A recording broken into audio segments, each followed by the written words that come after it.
국방부 장관의 발언들이 또 여러 가지로 분석이 나오고 있네요. 송영무 장관 이렇게 말했습니다. 김영철 방한한 것 어떻게 생각합니까? 네, 군 입장에서 불쾌합니다. 어떻게 얘기했는지 송 장관 목소리 먼저 들어보시죠. 지난 천안함 폭침 관련해서 북한의 정찰 총국의 소행이다. 이것은 인정하시죠? 잠수정이 정찰 총국 소속이라는 것은 제가 말씀을 드렸습니다. 그러면 정찰 총국의 총국장이 김영철이니까 어쨌든 책임이 있다고 봐야 되지 않겠습니까? 책임이 있다고 보는 것과 지금까지 국방부에서 확인할 수 없다 이런 논지가 있기 때문에 그대로 말씀을 드리는 겁니다. 군 입장에서는 보면 굉장한 모욕이 될 수 있다고 생각합니다. 그 인정하시죠? 군의 입장에서는 불쾌한 사안입니다. 김구식 교수님, 네. 어쨌든 문재인 정부에서는 김영철의 방남 받고 문 대통령도 만났습니다. 근데 불쾌하다네요. 그렇죠. 그러니까 대한민국 국군을 총괄하는 주무장관이기 때문에 국방부 장관으로서 충분히 할 수 있는 입장이라고 생각합니다. 그리고 김영철이 정찰총국장으로서 정찰총국 소속의 여러 급 잠수정에 들어와서 천안함을 폭침한 것으로 대한민국 정부의 공식 입장이 그렇기 때문에 당연히 그리고 또 그 천안함 폭침에 의해서 국방부 장관 수하에 있는 군 장병 46명이 사망한 사건 아닙니까? 당연히 불쾌하다고 밝히는 것은 있어 보이고 당연히 있어 보이고요. 다만 이번에 김영철이 방남했을 때 2박 3일 동안 워크로트에 머물면서 남쪽의 수많은 외교안보 라인 주무자들과 같이 핵심 관계자들과 만났는데 거기에 국방부 장관을 만난 적이 없는 걸로 제가 알고 있습니다. 그런 걸 보면 국방부 장관으로서도 좀 불쾌한 게 있을 수도 있고요. 그다음에 또 하나는 지금의 상황에서 남북대화라는 어떤 명분 속에서 천안함의 주범이라고 인식되는 김영철이 내려와서 서울 한복판에 있는 것을 송영무 장으로서는 내심 굉장히 불쾌했을 거라고 생각이 듭니다. 그러니까 국방장관 어제 굉장히 곤란했을 것 같아요. 일단은 그 김영철이 내려왔을 때 당연히 국방부 장관은 안 만나겠죠. 싸우러 온 게 아니고 온 게 아니니까 잘해보자고 온 거니까 국방부 장관은 참석 대상이 아닌 건 맞을 것 같고요. 근데 어제 특히 약간 곤란을 겪었던 게 이 청와대로부터 이제 문정인 교수하고 이제 대통령 안보 특보죠. 와의 설전에서도 경고도 먹기도 하고 그런 과정에서 어제 약간의 좀 나가서 말을 조심해라. 그러니까요. 라는 이제 취지를 전달받은 것으로 이제 신문에서 나와요. 정부 관계자를 통해서. 네. 근데 이제 국방부 수장이기 때문에 수장으로서 할 말도 해야 돼. 여기서 적절하게 얘기를 한 것 같아요. 예를 들자면 정찰 총국에 대해서 이제 범행이 거기서 했다. 근데 김영철이라고 할 수 있느냐? 그러면은 정부가 얘기한 게 있으니까. 지금 박민혁 차장님 말씀하시는 것도요. 제가 지금 목소리 준비해서 예언가시네요. 예언가시네요. 제가 그럴 줄 알고 보고 말씀드리도록 콕 집어서 준비를 했는데 보고요. 얘기 이어갈게요. 북한의 소행이라는 거 확실하게 맞습니까? 저는 그렇게 믿고 있습니다. 저는 확실합니다. 아니고요. 북한의 연어급 잠수정은 소속이 어디 소속으로 돼 있죠? 정찰총국인가 이렇게 소속으로 알고 있습니다. 정찰총국 소속의 연어급 잠수정이 출동이 되는데 거기에 정찰총국장, 부서장이었던 정찰총국장이 관여되지 않았다고 단정할 수 있습니까? 그건 제가 확인을 해드릴 수는 없는 거죠. 보면은 이제 앞으로는 꼭 이 영상 보고 예언가시잖아요. 그러니까 뭐 나올지 딱 아시는 거잖아요. 제 마음을. 그건 아닌데. 네. 그래서 이제 저 자리에서 들으셨듯이 약간 이제 애매하게 답변했는데 애매할 수밖에 없는 거죠. 그러니까 국방장관으로서 할 말은 해야 되는 거. 근데 청와대로부터 들은 얘기는 있고 해서 정찰총국의 행위는 맞다. 근데 그 다음에 어떤 얘기들도 있냐면 그러면 그 정찰총국이 하는데 수장이 모르는 상황에서 정찰총국이 할 수 있습니까? 그랬더니 그거는 불가능합니다. 라고 얘기를 했어요. 그 얘기는 뭐냐? 간접적으로 김영철이라는 걸 또 인정을 해준 거거든요. 그러니까 그 적정한 선에서 얘기를 한 거였기 때문에 송영무 국방장관 어제 굉장히 좀 힘들었던 것 같아요. 네. 참.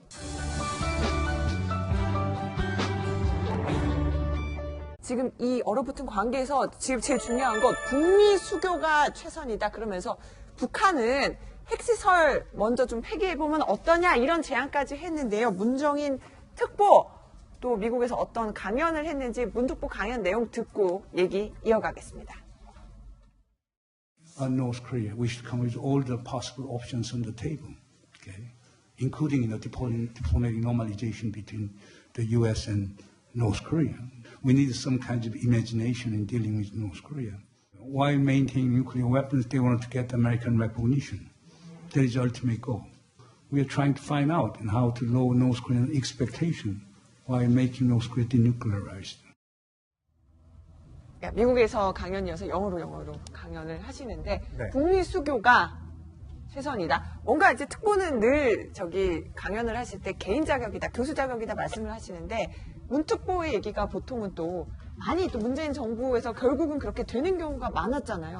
그래서 저게 장소가 워싱턴 D.C.이긴 한데 주체는 이제 민주평화통일자문회의인데요. 우리나라 이제 단체 미국에서 많이 해요. 거기에서 이제 초청 연사로 가서 이제 발언을 한 건데요. 주로 한국 사람도 많고 이제 미국 중심지에서 하다 보니까 미국을 향한 메시지도 있고 그런 건데 여러 가지 이제 논란의 거리를 또 제공을 했어요. 첫 번째로는 이제 한미 연합 군사 훈련을 곧 시작한다는 거를 해서 송영무 장관이 뭐 또 그런 그 얘기도 다음에 네, 지금 준비했어요. 잠깐 말씀드릴 거예요. 말씀을 해주세요, 계속. 네. 그런 것도 있고 이제 핵심은 더 그런 거죠. 그 미국의 군사 행동을 막기 위해서는 북미 수교가 가장 적절하다. 네. 이런 발언을 한 건데 제가 봤을 때는 틀린 얘기는 아닌 것 같은데 국민 뜻은 어떻게? 맞습니다. 그러니까 북핵 문제 최종 해결은 이제 북미 간의 관계 개선이죠. 근데 그건 맞는데 그건 이제 북한의 주장이기도 하고 왜냐하면 북한이 핵무기를 자기가 갖겠다고 한 일관된 논리가 뭐냐면 미국이라는 큰 나라가 자기 같은 조그만 나라를 계속 적대시하고 침략하려고 하기 때문에 어쩔 수 없이 자의적으로 차원에서 핵무기 갖고 있다는 거기 때문에 북한과 미국 사이에 지금 전쟁 당사자의 교전 당사자 관계를 평화로운 어떤 정상적인 관계로 만들면 서로 간에 핵 문제는 없어지는 게 맞습니다. 그러나 그것은 최종 출구죠. 최종 출구로서 당연히 그 전에 전제될 것은 북한이 핵무기를 폐기하고 핵무기 자체를 완전히 폐기하고 폐기가 완전히 검증된 다음에서야 결국 마지막 출구로서 북미 관계 개선이 되는 거죠. 그러니까 문재인 교수 말이 맞습니다만 지금 당장 북미 관계 수교를 이야기하는 것은 조금 성급하다는 생각이 들고요. 그리고 또 하나 이야기한 건 어제 저 포럼에서 문 교수가 이야기한 것은 그리고 이제 북한이 핵무기는 좀 뒤에 폐기하더라도 우선적으로 핵물질하고 핵시설을 먼저 폐기하자. 네. 이것도 방법이다 이렇게 이야기를 했는데 그 부분도 물론 이제 그게 이제 액션 포 액션으로 북한이 뭘 포기하면 이제 미국이 또 뭘 포기할 게 있고 또 제공할 게 있겠죠. 그렇기 때문에 미국이 거기에 대해서 어떤 걸 제공해야 된다는 이야기는 뭐 구체적으로 이야기 안 한 것 같습니다만 핵무기가 가장 지금 우리에겐 중요한 관심사인데 핵물질과 핵시설 폐기를 먼저 이야기한 것은 핵무기의 문제 해결은 좀 뒤로 미루는 것이 아닌가. 그래서 지금 문재인 정부가 생각하는 단계별 접근을 지금 문재인 교수는 이제 구상하고 있는 게 아닌가 생각이 들어요. 근데 들어보면은 여러 얘기 중에 동의하는 부분도 있고 안 동의하는 부분도 있거든요. 문재인 교수 같은 경우에. 근데 이번 발언들은 저는 개인적으로는 다 동의가 되는 게 바로 비핵화로 가기는 어렵기 때문에 얘기한 대로 북미 수교라는 거는 성급한 건 아닌 것 같아요. 제가 봤을 때. 그게 궁극적인 목표다라는 거고 그 과정을 가기 위해서는 일단 북한한테도 자세 전환을 요청을 했어요. 그래서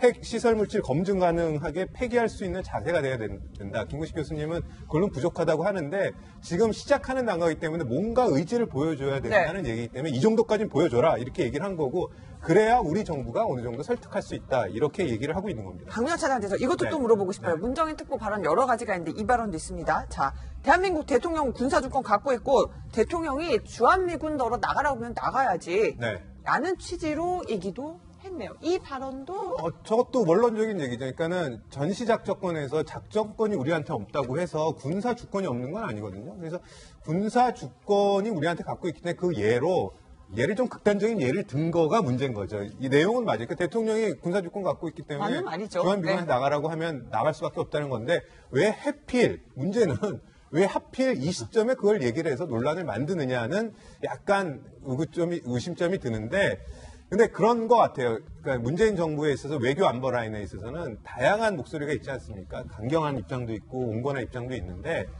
전략이 지금은 바뀌었는지 모르겠어요. 제가 초창기 때 들었던 얘기는 외교 안보의 정부 핵심 관계자가 아닌 외곽 그룹, 자문그룹, 그러니까 문재인 교수 같은 분들이죠.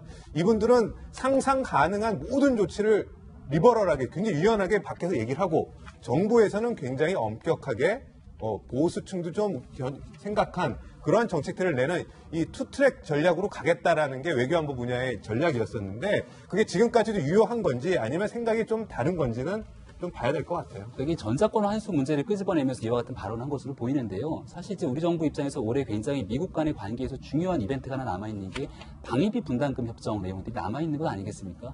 저는 뭐 리버럴하게 여러 가지 이야기들을 가능성 있게 끄집어내는 건 좋지만 실질적으로 대한민국 국익에 어떤 도움이 되는 걸 좀 살펴볼 필요가 있다. 얼마 전에 이 철강에 대한 제재 논란이 있었던 것부터 시작해서 실질적인 통상 압력들이 들어오게 되는 게 대한민국 정부로 그대로 쏟아지고 있지 않습니까? 네.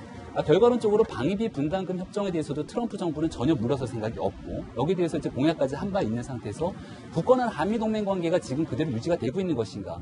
일각에서는 이른바 동맹이라는 표현까지 써가고 있는 과정이 굳이 워싱턴에서 이와 같은 발언을 할 이유가 있었겠는가라는 생각이 좀 드는 겁니다. 물론 이제 문정인 특보가 얘기한 것처럼 북한과 미국이 탐색적 대화나 예비적 대화로 갈 수 있는 가능성은 저는 있다고 봅니다. 근데 종북의 과정 속에서 트럼프 대통령이 줄기차게 하는 얘기는 과거 클린턴 정부가 했던 실패나 실수를 두 번 다시 반복하지 않겠다는 얘기를 하는 것은 이걸 통해서 시간 벌기, 그러니까 말 그대로 북한이 얘기하고 있는 것에 대해서 그대로 용납하지 않겠다는 거고 우리 정부가 얼마 전에 김영철의 박람회에서 이런 얘기를 했다라고 하죠. 단계적 방법을 열심히 설명을 했다는 얘기를 하게 되는데 우리 정부가 얘기하고 있는 것처럼 핵 동결을 입구해 놓고 핵 폐기를 출구해 놓겠다고 하지만 거기에 대해서 북한이 비핵화를 가기 위한 길에 대한 진정성을 보일 거라고 사실은 미국은 현실 가능성을 높게 평가하지 않고 있는 거거든요. 이 가능성 속에서 우리 정부 입장에서 대한민국의 국익을 충실히 생각한다면 한미동맹이 흔들리지 않는 범위를 갖고 이야기를 해야 되는데 이런 측면은 저는 좀 아쉽다고 봅니다. 실제로 지금 이게 문정인 특보의 이 강연 내용 아니겠습니까? 이 강연들을 한 줄 한 줄 뜯어내서 이걸 지금 기사화한 거거든요. 이 전체의 맥락이라는 게 현재의 한반도를 둘러싼 핵 위협을 어떻게 극복할 것이냐. 결국 이 지금 올림픽 평창 올림픽을 주도로 해서 이게 이 한미 간 또 이 한국과 북한 간 또 이 궁극적으로 이제 북한과 미국의 이 대화로 가는 게 순서인데 결국 이런 것들이 모두가 이 한반도 그다음에 동북아의 이 평화를 위해서 비핵화가 전제가 되고 궁극적으로는 이 북미 간의 이 대화를 통해서 외교 관계 개설까지로 간다. 그러니까 이런 강연들을 하는 네. 것을 네. 지금 그러면서 이제 여러 가지 지금 올림픽 이후에 군사 훈련 문제, 또 전자권 문제 여러 가지 문제들이 나온단 말이죠. 그럼에도 네. 불구하고 결국은 이 육자회담 자자 틀 안에서 비핵화 문제도 논의를 해야 되고 네. 해야 된다. 이런 것들을 큰 틀에서 봐야 되고 이런 것들을 말을 가지고 조각조각 하지 말아라. 네. 하나하나 딱 잘라서 네. 주한미군 대통령이 주한미군 나가라면 나가야 된다. 이게 한미 동맹 관계를 깨뜨리는 것이다. 이거는 그러니까 너무 한무장만 자의적이죠. 받고 조금 꼬투리 잡지 말았으면 좋겠다는 취지로 말씀하신 것으로 알고요.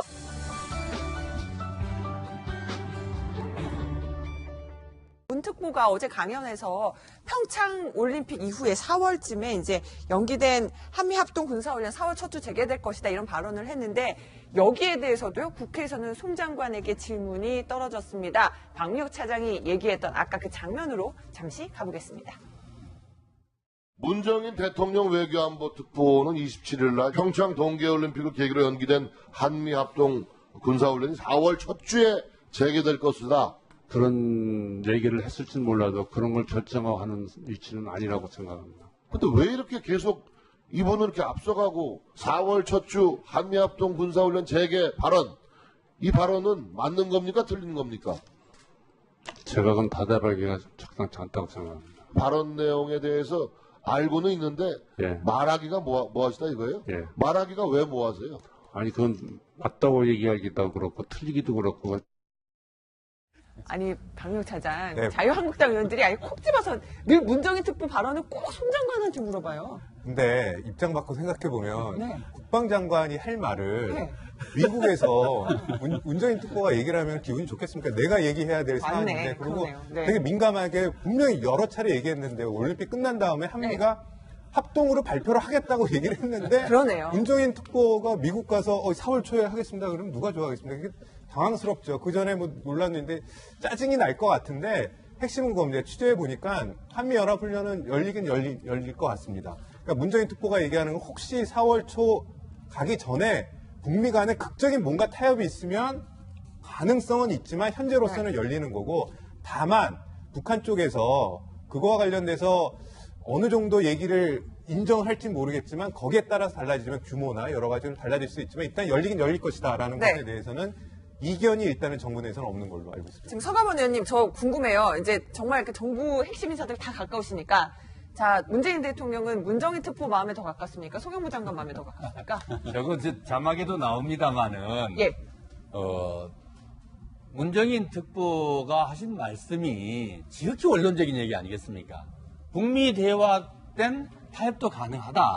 지금 4월에 지금 이 올림픽이 끝나고 나면은 이거 한미 군사훈련 재개해야 되는데 지금 이제 대화 국면 아닙니까? 지난번에 펜스 부통령 왔고 이방카 왔고 그다음에 제가 궁금한 거 원론적 예. 얘기를 하셨는데 그래서 문 대통령 생각은 누구랑 더 가깝냐는 게 제 누구랑 질문인데요. 가깝다가 아니고 특보는 네. 이게 장관은 이 참모 아니겠습니까? 특보는 말 그대로 많은 자문 그룹들 중에 네. 좀 더 가까이 두고 의견을 청취하고 무슨 결론을 내리기 전에 자문을 구하는 사람이거든요. 네. 그러니까 꼭 특보를 임명해놨습니다만은 또 기타 자문 그룹단도 다른 분들도 있고 있다. 여러 가지 그러니까 제가 최종 결정을 결정할 때는 질문이 잘못됐어요. 죄송합니다. 누가 더 가깝다는 네. 질문은 잘못됐고 아, 네. 그런 것 같아요. 아, 제가 잘못했고 다 이렇게 정리할게요. 다 두 분의 역할이 그럼, 있는 네. 거다. 이렇게 그 저도 답변인 이해를 것 같아요. 하겠습니다. 그냥 한번 궁금해서 물어봤습니다. 네. 그 보면요, 오늘 그 김영철 관련해서는 한국에 어떤 말을 하고 돌아가는지 김영철의 발언은 도통 알려지지가 않았는데 오늘 중앙일보를 보면요, 박명철 차장도 추가로 네. 취재하는 걸로 알고 있는데 김영철이 지금 한미 훈련 수용 못한다라고 대답을 했다. 이렇게 지금 중앙 일면에 단독 보도하고 저것에 대해서 근데 취재하셨죠? 중앙일보 일면 하단에서 저렇게 보도를 하고 있는데요. 저게 이제 여당인 경우에는 이게 당정이죠. 당정 협의 같은 게 있어요. 그래서 통일 외교 안보 분야에 있어서 그러니까는 조명균 통일부 장관하고